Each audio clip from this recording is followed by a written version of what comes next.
Halo semuanya, udah lama banget saya nggak bikin video, jadi kita ngobrol santai aja teman-teman. Apalagi ini merupakan video terakhir dari saya. Kenapa ini video terakhir? Itu akan saya jelaskan di pertengahan video ini teman-teman ya. Karena kali ini kita fokusnya sesuai dengan judul. Bagaimana caranya saya bisa bangkit dari keterpurukan. Keterpurukan yang saya rasakan adalah seperti video saya sebelumnya tentang kebangkrutan teman-teman ya.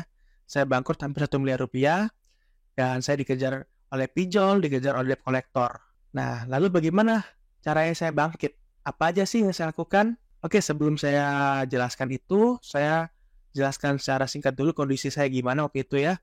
Oke, jadi ketika saya bangkrut karena cash flow teman-teman ya, di bisnis kuliner. Bisnis kuliner saya bangkrut, saya harus tetap bayar yang namanya fixed cost. Sehingga fixed cost itu saya bayar dengan uang pribadi saya, sampai uang saya habis. Dan akhirnya meninggalkan banyak hutang. Kenapa hutang? Karena hutang itu saya lakukan untuk yang namanya gaya hidup dan juga kebutuhan. Ditambah dengan yang namanya deadline dari investasi fixed profit. Jadi waktu itu saya membuka yang namanya investasi fixed profit, yang dimana investasi ini tanpa resiko teman-teman ya, untuk membuka cabang bisnis kuliner saya. Hasil utangnya double. Ya, waktu itu utang dari investasi fixed profit juga 3 digit teman-teman ya. Untuk memulai membayar beberapa investasi fixed profit tanpa pemasukan, saya harus yang namanya meminjam uang dari yang namanya aplikasi pinjol dan juga beberapa KTA. Lalu kenapa saudara saya nggak bantu, keluarga saya nggak bantu? Saya hidup sendiri teman-teman ya. Dan juga untuk keluarga, saya tidak dibiayai teman-teman ya. Tapi saya membiayai mereka, orang tua saya satu-satunya dan juga adik saya. Jadi saya bisa dibilang kebutuhan yang saya perlukan tiap bulannya bukan hanya untuk saya pribadi, tapi untuk keluarga dan juga beberapa karyawan yang masih ikut dengan saya. Ya bisa dibilang fixed cost yang saya keluarkan untuk tiap bulan itu udah 2 digit sendiri. Belum saya harus melunasi namanya utang investasi fixed profit, pinjol dan juga KTA. Ya bisa dibilang pinjol itu luar biasa banget ya tekanannya ya. Karena saya memakai banyak aplikasi, jadi banyak sekali deadline yang saya dapatkan. Dan ketika lebih 1 hari aja, aduh itu pusing banget tuh Wes. WhatsApp, telepon, SMS, itu udah makian semua. Bikin bad mood. Ya pokoknya itu situasi yang saya rasakan teman-teman ya. Mungkin itu sudah beberapa saya jelaskan di video tentang kebangkitan saya di 2 video dari sebelum ini. Saya langsung aja ke poin-poin apa aja yang saya lakukan teman-teman ya. Yang poin pertama itu seperti di video sebelumnya, saya masih bilang kepada teman-teman kalau saya tuh masih ada sisa bibit parfum, saya masih ada sisa kemeja dan juga jam tangan yang dulu saya pakai untuk Facebook Ads. Saya jual di TikTok ya. Saya jual sebagai bonus untuk parfum saya. Oke, jadi untuk video TikTok ini saya juga jelaskan di video sebelumnya. Jadi saya berjualan melalui TikTok. Kenapa TikTok? Karena TikTok itu awal-awal algoritma itu sangat bagus banget untuk pengguna baru. Kenapa? Karena walaupun kita memiliki follower 0, kita punya kesempatan untuk viral. Kita punya kesempatan untuk terkenal video kita ataupun produk kita teman-teman ya. Jadi karena itu saya fokusnya gimana caranya parfum ini bisa laku. Biarpun yang saya dapatkan tuh recehan, tidak sesuai dengan yang saya jual sebelumnya. Dan bagaimana caranya saya membuat sebuah video supaya video ini tuh bisa viral tanpa harus melakukan yang namanya ads atau advertising. Hasil saya bikin satu video langsung viral, boom. Video ini menghasilkan kurang lebih hampir 2 juta view dalam kurun waktu kurang dari 1 bulan. Dan ketika itu follower saya masih 0. Jadi bisa dibilang video ini FYP. Dan saya bisa mendapatkan hasil dari mana? Ya, dari TikTok Shop atau keranjang kuning teman-teman. Jadi video tersebut saya sematkan dengan keranjang kuning sehingga saya mendapatkan banyak orderan. Dan total dari satu video tersebut, saya bisa mengumpulkan hampir 200 juta dalam kurun waktu 1 bulan aja teman-teman ya. Ya, biarpun awalnya berdarah-darah. Kenapa berdarah-darah? Karena waktu itu saya merupakan pengguna baru TikTok Shop, sehingga saya harus melewati namanya masa percobaan teman-teman. Yang dimana selama 7 hari, setiap harinya itu saya hanya dimaksimalkan 100 orderan atau 100 produk setiap harinya. Dan juga pencairannya itu sangat lama banget, yaitu 9 hari setelah produknya dikonfirmasi diterima oleh penerima. Wow, bayangin aja video FYP, setiap hari ada orderannya maksimal selama 7 hari per harinya langsung 100 orderan. Gimana caranya saya bisa memutar uang? Karena saya gak ada cash flow. Alhasil ada beberapa KTA yang bisa saya ajukan. Akhirnya saya nambah utang lagi teman-teman untuk nyetok yang namanya bibit parfum dan juga peralatan parfum dan pencampur parfum untuk bisa memenuhi kebutuhan customer. Karena kalau nggak saya kirim, saya nggak akan bisa melewati masa percobaan, sehingga cairannya akan tetap lama dan juga orderan tetap dibatasin. Yaudah, akhirnya saya nambah KTA lagi, 50% saya gunakan untuk kebutuhan saya dan juga untuk membayar yang namanya kewajiban saya, membayar namanya hutang. Dan 50% sisanya untuk nambah stok gudang, stok untuk parfum saya. Oke, alhasil minggu kedua sudah mulai bagus teman-teman ya. Sudah dibuka, masa percobaan sudah mulai cepat. Jadi ketika masa percobaan selesai, cairnya bisa lebih cepat teman-teman, 2 atau 3 hari setelah customer melakukan namanya konfirmasi. Dan orderan juga nggak dibatasin. Saya bisa menerima orderan sebanyak mungkin sesuai dengan kapasitas saya. Sehingga satu bulan pertama dari satu video aja saya bisa menghasilkan kurang lebih 2 juta rupiah. Di video kedua, saya gunakan dengan metode yang sama teman-teman ya. Dengan video yang sama. Hanya aja beda aja parfumnya. Dan itu lebih viral lagi. Video mencapai 10 juta lebih. Dan saya mendapatkan 300 juta dalam waktu 1 bulan dari video tersebut doang. Dan saya total hanya menjual 2 varian parfum teman-teman. Yang video pertama itu merupakan parfum pria ya, parfum 212. Lalu yang video kedua merupakan parfum wanita, yaitu parfum Gucci Bloom. Oke, kenapa bisa viral? Dan kenapa bisa laku produknya? Karena biarpun ini merupakan parfum refill atau parfum inspired atau parfum yang menyerupai parfum brand internasional, saya rebranding lagi teman-teman, menjadi lebih premium lagi. Misalnya 212 parfum pria, karena wanginya dari woody dan juga dari bahan-bahan yang segar, saya ganti nama menjadi Mysterious Oud atau parfum yang misterius. Dan untuk yang namanya parfum Gucci Bloom ini atau parfum wanita, saya branding menjadi namanya Rich Auntie Vibes, atau bisa dibilang vibes-nya tante-tante kaya raya atau tante-tante tajir. Sehingga ketika pakai parfum ini seperti tante-tante tajir yang ada di Senayan City. Wow, bisa dibilang tuh brandingnya membuat orang tuh tersentuh secara emosional. Alhasil ketika orang beli parfum tersebut dan dia mencium wanginya, orang merasakan, wah, wanginya tuh sesuai dengan apa yang dideskripsikan oleh brandingan tadi. Sehingga banyak banget yang repeat order teman-teman di bulan kedua hingga bulan ke-6. Itu luar biasa banget teman-teman ya.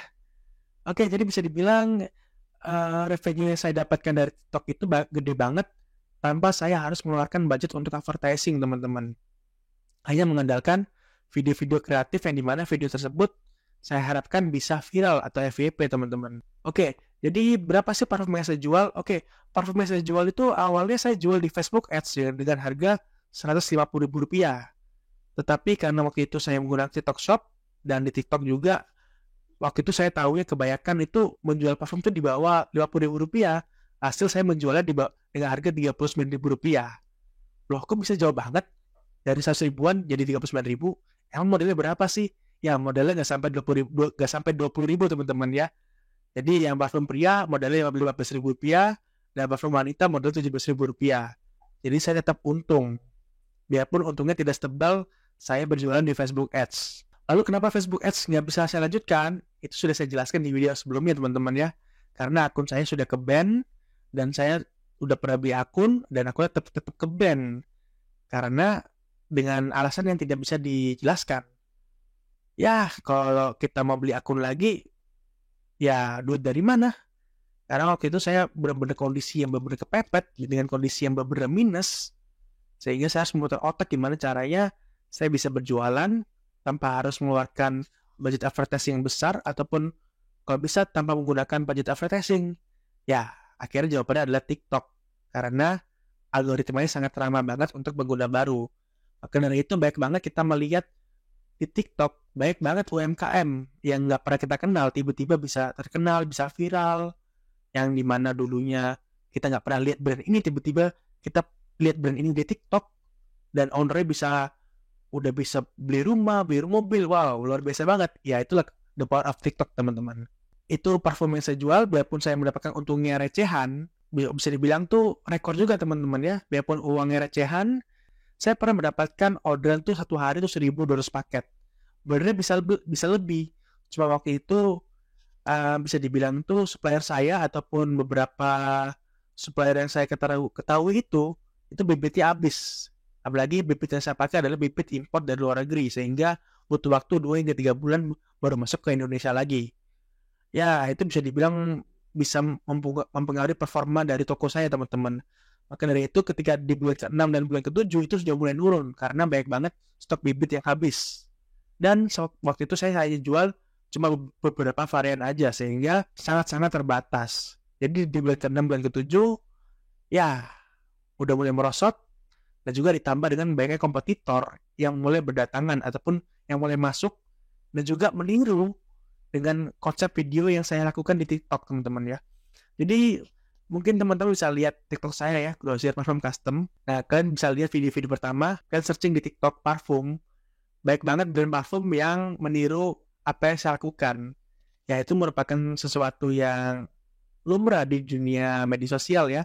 Ketika kita bisa berhasil membuat konten yang viral, maka nggak lama lagi ada orang yang datang untuk meniru apa yang kita lakukan, sehingga orang itu juga bisa viral. Jadi itu merupakan hal sangat wajar, teman-teman ya. Yang jelas, rezeki itu sudah ada yang ngatur, rezeki itu masing-masing, teman-teman. Jadi hal pertama yang saya lakukan adalah hal tersebut, teman-teman ya. Ya, saya berjualan parfum recehan di TikTok. Itu bisa membantu saya banget untuk cash flow saya setiap harinya, teman-teman ya. Untuk kebutuhan saya, kebutuhan keluarga saya, membayar kewajiban saya, dan juga untuk yang namanya memutar uang. Oke, lalu cara kedua yang saya lakukan itu ketika di bulan ke-6 dan bulan ke-7 ketika TikTok saya sudah mulai turun. Nah, ketika TikTok saya sudah mulai menurun, saya bingung nih, gimana caranya saya harus mendapatkan uang lagi yang secara cepat ataupun secara masif supaya utang-utang yang jumlahnya gede ini bisa saya cicil perlahan-lahan, teman-teman.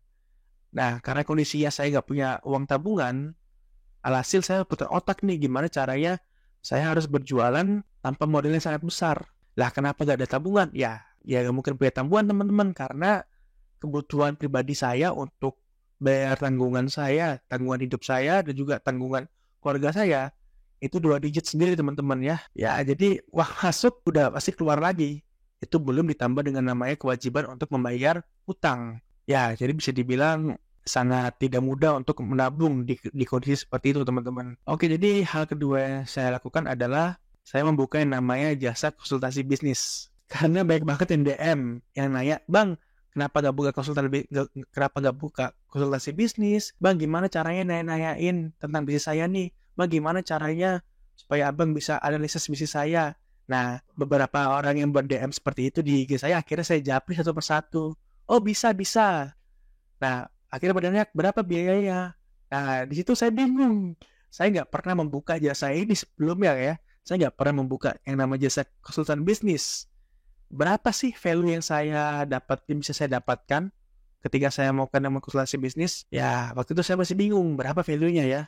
Udah, akhirnya yang orang yang tertarik ini saya nggak masuk harga. Oke, bayar saya aja sesuai dengan performa yang saya kasih. Jadi seperti itu yang saya jawab kepada mereka. Akhirnya banyak yang deal.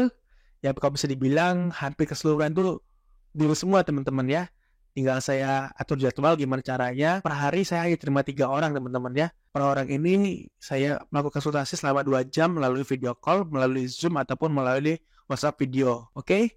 Jadi saya waktu itu hanya menerima kurang lebih 11 orang, teman-teman. 2 orang dari bisnis yang belum pernah saya pelajarin. Sisanya 9 orang itu bisnis kuliner. Oke, 2 orang ini merupakan kasus yang sangat unik, teman-teman ya. Oke, sebagai contoh ada orang dari bisnis furnitur, teman-teman ya, dari workshop kayu. Dia datang DM kepada saya, ya dia sharing apa sih yang harus saya lakukan. Oke, karena saya orangnya suka menganalisis, hasil saya tanyakan kepada dia, "Bro, coba share apa aja sih? Berapa omsetnya, dan produk apa aja yang sudah pernah dijual, produk apa aja yang sudah diproduksi, dan juga kira-kira karyawannya sisa berapa, dan juga kira-kira karyawan tersebut tuh basicnya tuh bisa bikin apa aja, apakah harus kerajinan kayu yang besar, apakah bisa yang kecil." Nah, kenapa saya bilang yang kecil? Karena itu merupakan jawaban dari saya, teman-teman. Jadi karena waktu itu dia hanya bisa membuat furnitur besar seperti meja, lemari, dan juga kursi. Di sini saya tantang, gimana caranya kamu bisa membuat kerajinan kayu yang kecil. Contohnya apa? Seperti rak dinding, seperti hiasan dinding, di mana hiasan dinding ini kita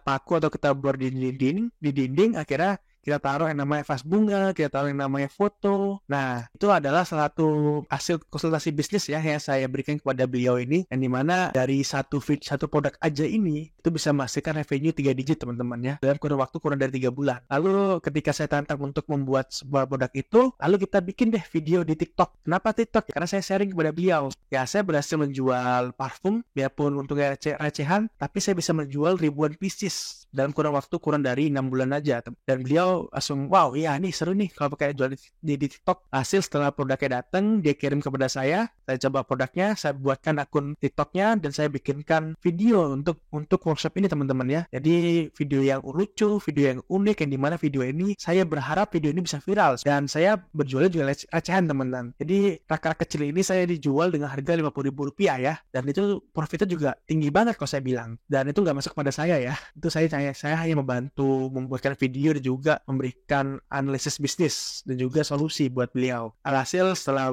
video itu viral, banyak banget yang order kepada beliau ini. Alhasil selama kurang lebih 3 bulan, wow, omset yang didapatkan hingga ratusan juta rupiah. Dan saya senang banget teman-teman ya, karena beliau bisa mulai survive di bisnis tersebut. Dan akhirnya beberapa karyawannya yang dulu udah dirumahkan akhirnya dipanggil lagi untuk membuat yang namanya kerajinan kayu kecil-kecilan ini. Dan bisa dibilang itu merupakan salah satu produk yang kita buat dari 3 produk yang saya cetuskan ya. Nah, produk yang sisanya itu nggak akan saya jelaskan karena itu merupakan produk yang masih minim pesaing, dan itu merupakan privasi supaya nggak bisa ditiru lah teman-teman ya. Ya mungkin kan bisa ditiru ya kalau kalian sudah melihat video yang MVP teman-teman. Waktu itu kita melakukan yang namanya 3 kali konsultasi teman-teman ya, dalam kurun waktu 1 bulan itu ya. Dan setiap konsultasi kita kurang lebih call selama 1 jam hingga 2 jam. Dan saya dibayar senilai 12,5 juta rupiah di sesi ketiga. Karena pada saat sesi ketiga itu hasil sudah mulai kerasa teman-teman ya, dan dia benar-benar puas dengan performa saya dan juga hasil analisis saya, sehingga dia berani mematok dengan harga segitu. Dan saya benar-benar kaget, wow, ini yang biasanya saya berjualan produk, saya harus bikin produk dulu, packing produk dulu, kirim produk baru dapat duit. Ini kok cuma model ngoceh doang. Total saya ngoceh kepada beliau ini cuma 3 sesi, kurang lebih 4 atau 5 jam doang, saya bisa dapat 12,5 juta. Saya pikir, wow, ini toh yang namanya ilmu dan pengalaman yang sangat-sangat berharga ya. Ya, jadi buat teman-teman semuanya yang punya ilmu, yang punya pengalaman yang berharga, itu bisa loh jadikan cuan. Nah, itu gimana caranya aja supaya kalian bisa mengolah itu semua menjadi cuan. Itu benar-benar menarik banget teman-teman ya. Karena itu benar-benar terjadi kepada saya. Dan apakah tarifnya saya sama ratakan kepada orang-orang selain itu? Untuk orang-orang yang lain itu seperti bisnis kuliner yang banyak banget itu, saya nggak langsung masang tarif ya. Saya masang tarifnya berdasarkan performa ya. Kalau dia puas dengan performa saya, dia bisa dibayar seikhlasnya. Karena saya tidak mematok harga, karena saya tidak benar-benar membuka yang namanya konsultasi bisnis secara terang-terangan. Karena saya nggak pernah memposting di IG, nggak pernah memposting di YouTube, cuma by DM aja teman-teman ya. Dan semua klien yang sudah konsultasi kepada saya, rata-rata puas. Dan saya senang banget teman-teman ya. Ya jatuhnya bisa dibilang cuma modal ngoceh doang bisa dapat duit. Ya, dari itu. Dari berjualan ilmu dan juga berjualan pengalaman. Oke, jadi itu merupakan poin kedua. Jadi saya bisa mendapatkan uang dari berjualan yang namanya konsultasi bisnis dari ilmu dan pengalaman saya. Dan saya spesialisnya waktu itu hanya di bisnis recehan teman-teman ya. Bisnis recehan itu adalah bisnis yang bisa dibilang keuntungannya kecil tapi kuantitinya bisa banyak. Oke, lalu poin ketiga yang saya lakukan adalah saya menjual aset saya teman-teman. Lah, aset apa lagi yang saya jual? Saya di video sebelumnya saya sudah berjual semua aset saya. Aset seperti barang-barang pribadi saya atau barang branded, menjual mobil saya, dan hanya menyisakan motor aja. Lalu aset apa yang saya jual? Ya, aset digital. Seperti channel YouTube dan juga akun Instagram teman-teman. Ya mungkin kalian bisa pernah lihat ya di beberapa video saya sebelumnya. Saya sudah memulai yang namanya masang yang namanya iklan atau AdSense karena saya disuruh oleh beliau untuk memasang ini supaya saya bisa melihat valuasi dari channel YouTube saya itu berapa gede sih value-nya. Hasil ketika saya memasang AdSense atau iklan di beberapa video baru saya sebelumnya, saya kaget, yang view-nya cuma 50k doang, saya berhasil mendapatkan $180, hampir 3 juta rupiah dari satu video doang. Saya langsung kepikir, kenapa nggak dari dulu saya pasang AdSense aja di channel ini? Mungkin saya bisa mendapatkan pundi-pundi rupiah yang lebih banyak lagi nih. Ya, tapi namanya nasi sudah jadi bubur ya udahlah. Kalau udah lewat ya. Yang penting saya paham lah ternyata dari bikin konten doang di YouTube kita bisa mendapatkan rupiah dari namanya AdSense, teman-teman. Oke, jadi setelah dilihat retensi dari channel YouTube saya, akhirnya beliau memberikan yang namanya value ataupun nilai yang cocok untuk mengambil sekian saham dari channel ini ya. Nah, hasil kita deal di angka sekian dan beliau akhirnya masuk di channel ini, teman-teman. Nanti di next video akan ada logo. Nah, logo ini apa? Pasti kalian penasaran kan? Nanti kalian bisa lihat di video berikutnya atau video baru setelah video ini, teman-teman ya. Nah, beliau ini tuh melihat potensi dari channel saya. Dia bilang kepada saya, channel lu ini tuh bener bisa gede loh. Gede gimana bro maksudnya? Ya bener gede. Karena lu punya masa dan juga lu punya value dari lu sendiri.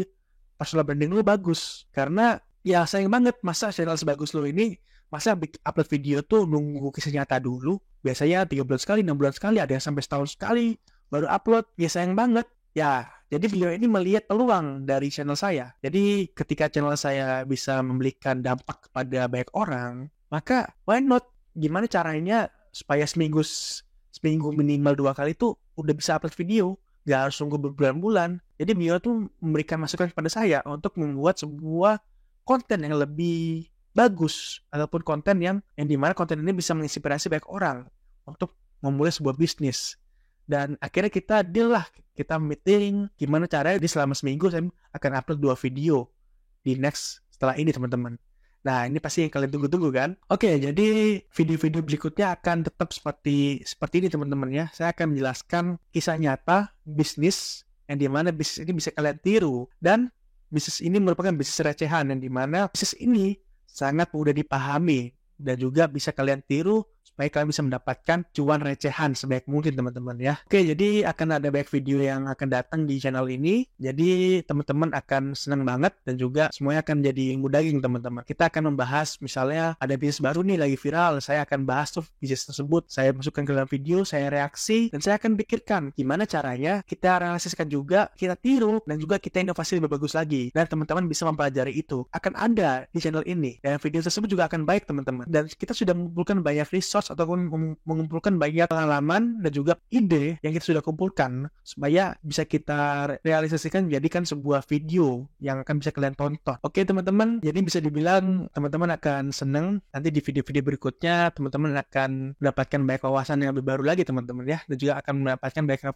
referensi bisnis yang dimana bisnis tersebut bisa menjadikan ladang cuan buat teman-teman. Oke, lalu Instagram saya juga sempat off setahun ya, karena banyak banget DM dari berbagai investor fixed profit dan juga dari debt collector ataupun dari pinjol yang banyak ya. Ya, jadi akhirnya saya off dan juga Instagramnya juga dibeli sebagian besar dari beliau ini. Alhasil nanti nama dari Instagram saya juga akan saya ubah, teman-teman ya. Username-nya aja ya. Akan menjadi sama seperti channel nanti yang akan ada di YouTube ini nanti, teman-teman ya. Ya, intinya di poin ketiga ini saya menjual aset digital saya, teman-teman ya.